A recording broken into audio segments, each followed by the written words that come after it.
just so peaceful, so quiet. It's a different way of life.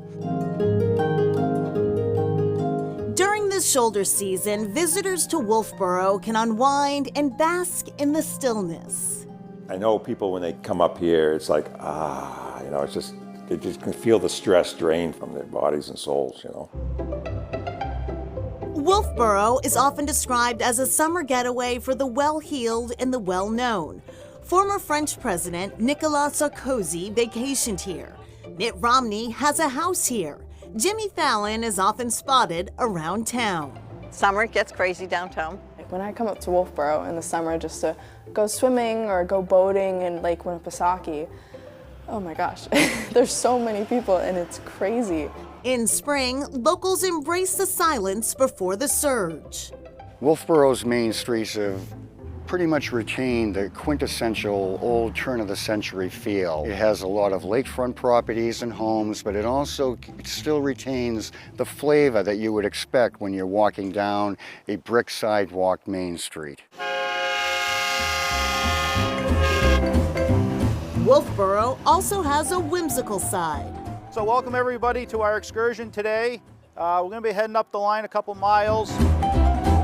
Die-hard railroad buffs gather here at Wolfboro's Fernald Station. For us, it's a hobby, it's a passion. For me, it's a big part of my life that I really enjoy.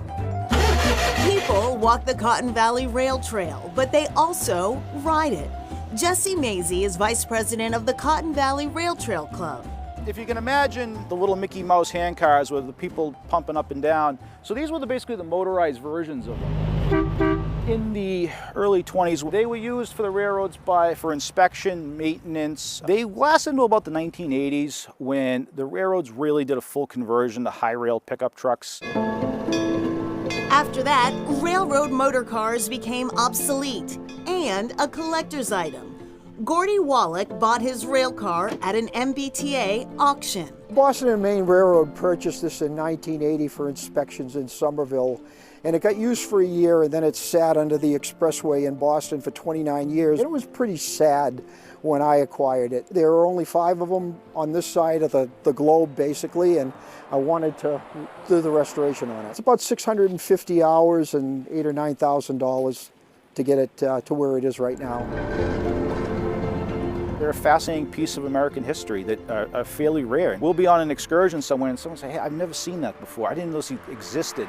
Enthusiasm for rail cars can run deep, says club member Lori Pepper. My grandfather used to work for the Pennsylvania Railroad, so it's kind of in my blood. Mazie bought his first rail car at age 15 before he had a driver's license. Now he's a police officer in Raleigh, Massachusetts, who shares track tales with his colleagues. They all know about it. They kind of bust my chops about it. All of these vehicles are privately owned, stored off-site, and transported to the Cotton Valley Rail Trail. Members enjoy the ride while performing service on these 12 miles of track. Right now, we use the cars as they're intended. We maintain the track. We're all volunteer. We're unique actually in the United States because the state owns the rail and we have an agreement with them to use the rail, but there's different groups that all contribute towards its maintenance. So it's really a cooperative effort. The club holds an annual open house for visitors, and members take their rail cars on trips. But mostly, they all relish spending time together. People are great, the camaraderie is great. That's what it's really all about, The Cotton Valley Rail Trail Club has an open house for the public coming up in August. And we mentioned that club members take their rail cars on trips. They actually transport them via their personal vehicles to other parts of the country that have dormant rail lines. Still ahead, a local student gets fired up.